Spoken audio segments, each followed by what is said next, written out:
Liquid City Escapism 5. Random mix of songs. See what it's like.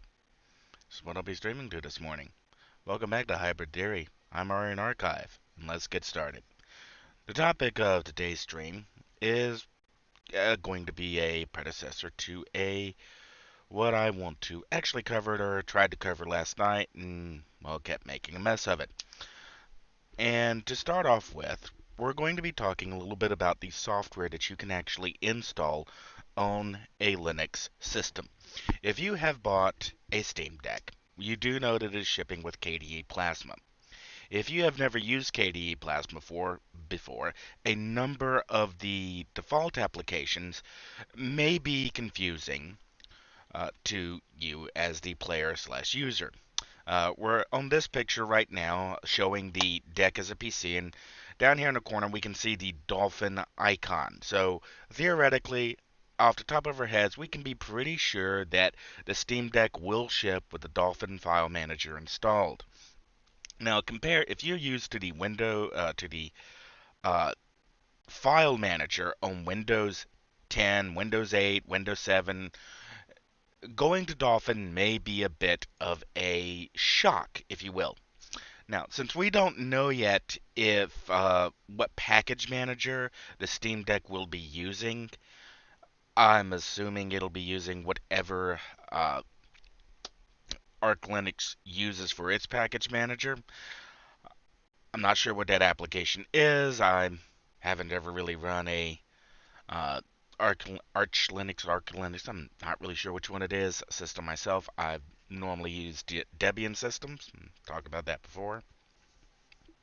For sticking with upstream Debian, but well, I may be looking to convert a laptop I can come across to Arch. Mm, At least get a handle on what it's like before I get to it.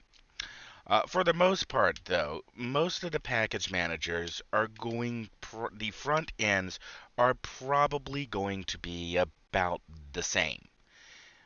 You're probably going to have something that gives you an update, and you're probably going to have something that'll give you applications. Now, I've opened up Discover. Discover is not really my preferred utility. Uh, there we are. I personally prefer, and cut that for a second, and we're back. Yeah. I personally prefer Synaptic. It's a little bit, we'll go ahead and we'll do that split window thing and bring up Discover on one side and Synaptic on the other. And you can see Synaptic gives you pretty much the same kind of information that Discover does, but it's some of the options are a little bit clearer off the top, marking all upgrades, reloading, uh, more of the functions and features of a package manager front end are more readily available. So we're going to quickly do over here in Discover, we're going to search for File Manager, and we can see that uh, the top option is Core FM from Flatpak, Dolphin, which is installed, Conqueror, which I installed last night, and then we're getting into things that aren't explicitly file managers. I was expecting to see.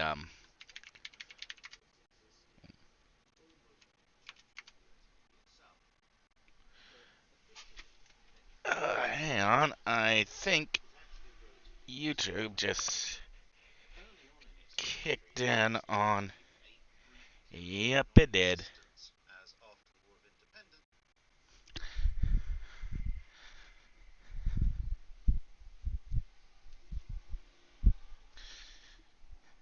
Okay.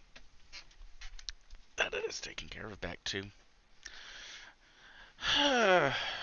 Well,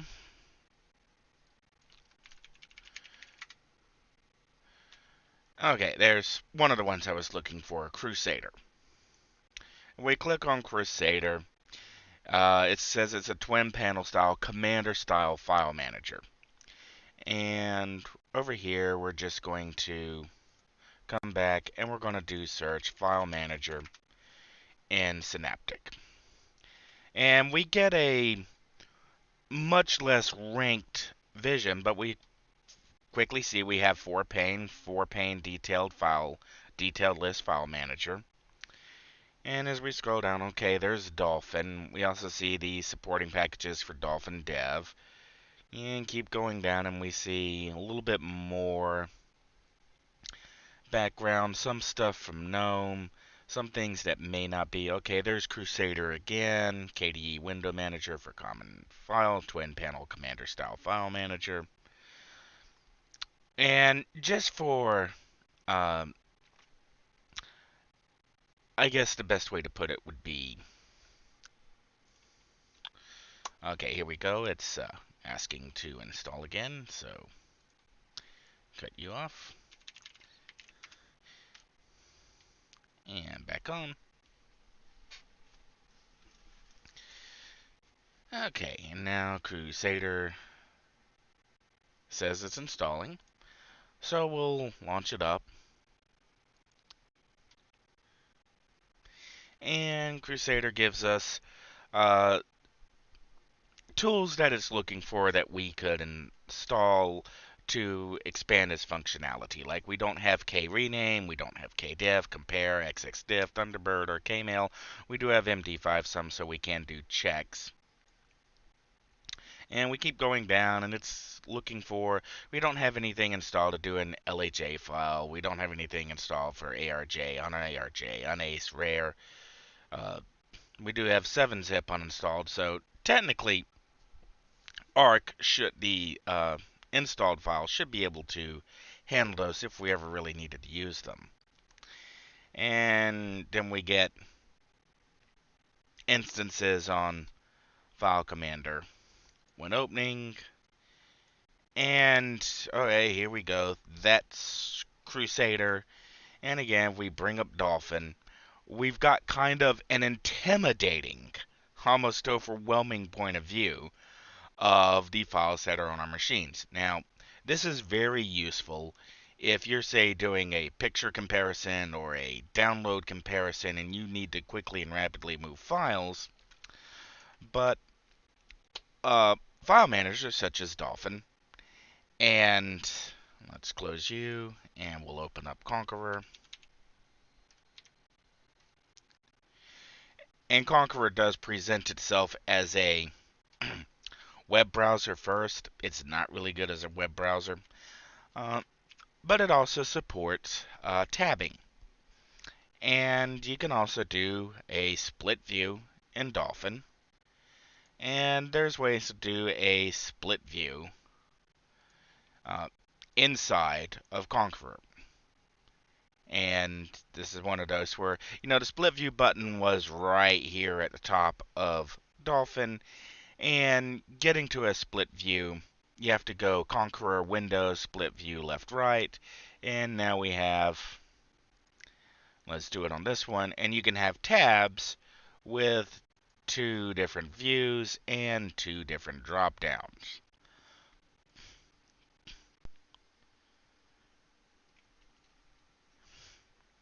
Alright. And the point of bringing all this up is because if you don't know what you're getting on the Steam Deck when you start, you do have other options that are available to get around, look at your files, see how they operate. For many people, the biggest, if you will, issue in getting around a Linux system is the structure of the system itself, in that these / termed as the root folder, which contains all of the operating system components. Now, depending on how your machine is set up, and I still have the KDE Partition Manager here open, I have my root partition set to a physically separate partition on the hard drive. It's allocated to a physically different group of sectors on the hard drive itself. The home file, where all my user data is granted its own, again, separate partition.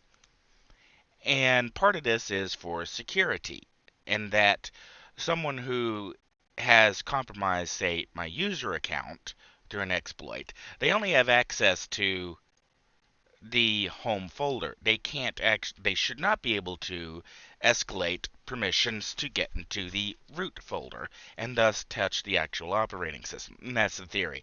There are a few ways you can do a privilege escalation and get to a point where the root folder and thus the root account is compromised, but it's an additional barrier standing in the way.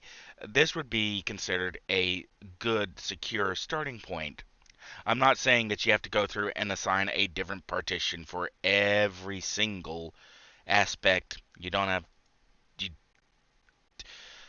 if you're setting up separate partitions for user, var, and everything else that's actually in the root folder, you're really just setting yourself up for some pain. You just are. This kind of configuration, and I went into it in a previous stream talking about the Steam Deck's solid state drive, and that I think Valve really only needs 20 to 32 gigs of reserved solid state drive space, and they have room to store both the operating system, any applications that the user could possibly want to install that have to be installed, that they're installing at the system level and not through or on the Steam partition. And you still wind up with a very clear separation between the operating system and the user account. This is an advantage of Linux. It's a secure approach to how the hard drive is configured, and it's an approach I really think Valve should take. I don't know if they're doing that. I don't actually have the Steam Deck in hand. Alright, so let's go back and kind of keep focus on the file managers. And moving around the file managers, there's some other things, like in Conqueror. And Conqueror is a lot, probably like the file manager you probably are using today. And we'll turn our little... Okay, close active view, Control Shift W. There we go. And Conqueror is probably a lot like the Windows 10, Windows 8, whatever file manager you're probably familiar with if you're coming off of Windows. So you have your file edit view, and it's very easy when you're going into a folder, and we'll go back to music and go back to this OST. It's very easy to do view, sort by name, view, sort by whatever, modified, created, type, ratings, document title. You can even sort by word count. And if you're a fiction writer, sometimes that can be a useful tool. You can show additional information, like the last time that the files were modified. Obviously, I've had this OST since 2016. Okay, if you go over to Dolphin, that information is not, well, readily available. You don't have a file edit view, go, bookmarks, tools, whatever at the top. What you do have, though, is when you right-click, you get many of the same functions. We have our view mode, we have our tags, we have our activities, we can do our sort by, and same thing, we can do all the sorting by name, type, modify, create, document, all the same functions that Conqueror offered. It's just in a different location. We can even determine if we want folders to come first, which, if we go to view, sort by, you can do that in Conqueror as well. Other information is up here in the hamburger box, and you have your different, showing you your folders, and going through here, this is where you come to do show hidden files, to showing groups, to show the additional information, because that show additional information is not available on the right click. You can sort by, whereas up here in Conqueror, sort by and show additional information were right next to each other. And here, the show additional information is in a different spot. And those are just some of the changes to look for. Now, I get it that Dolphin does give you a cleaner, simplified, simplistic view of the file system, and for most uses, Dolphin's perfectly fine. There's not actually a function that I can come up with that is I can only do in Conqueror. In a lot of cases for me still, since I spent so many years on Conqueror and I'm quite familiar with the program, that going to Dolphin, which does things a little differently, can be frustrating at points when you go, I know how to do this. Where is that function? Excuse me. So that's a quick overview of our files manager's file system. I'm pretty sure, based on the one photo we've got or one video we've got from Valve, that Dolphin will be shipping on the Steam Deck. So if you go ahead and download and install a KDE-based Linux today and start using it, you might have a better handle on how Steam Deck will work out of the gate. Now, if you're intending to get as close to Steam Deck as possible, you're probably better off looking at Arch Linux. And like I said, I'm kind of keeping my eyes open to see if a cheap laptop comes along, or if somebody has a broken laptop I have the parts to fix. No, busted hard drive. I still got a couple of serial ATA drives hanging around. I still got some DDR3 laptop memory modules. So, yeah, if I come across something that I can just slap Arch on and not disrupt what I'm doing, the media server is working, and since right now it's the closest thing I have to a stable computer, accepting the Nvidia card. Now, okay, real quick on the Nvidia card, I do have to admit that I have not restarted this computer since I first streamed on it, and most of the time previously on the Nvidia card, the X session has locked up. I can still access anything remotely, any running network server, but I can't actually get into the UI. The monitor will not respond, and I have to manually restart the computer to get my X session back and actually do something through a graphical interface. Excuse me. And I do find myself having to admit that since the first stream I did on this computer, I haven't restarted it, and I haven't so far had to go in and restart the entire computer to get a graphics display back. So maybe Nvidia fixed the problem. Maybe it was an issue in KDE. I'm not sure which. Again, I never had this kind of problem using any AMD card ever. I've only had it on an Nvidia card, so maybe I'm a little biased there. Bad experience once, or bad experience multiple times. That's just something else to. Since I've talked about it before, I want to go ahead and bring it up while it's at the top of my head. So that's kind of our quick introduction to. We've looked at the file manager that you get by default. We've looked at the various programs that you can use to get more software natively, or at least on this system. I'm not going too far into that because this is not an Arch Linux system, and their package manager may be a little bit differently, or they may use a version of Discover as well. I really don't know. And I really don't have the hardware to spare right now to, like, the desktop computer is doing its best to die, and, well, I'm going off the rails here. Alright, so that's where I wanted to go, covered what I want to cover, so the next step will be coming back to Steam and running programs that aren't native to Linux through Steam using the Proton layer. Coming up in a bit. I'm Aurian Archive.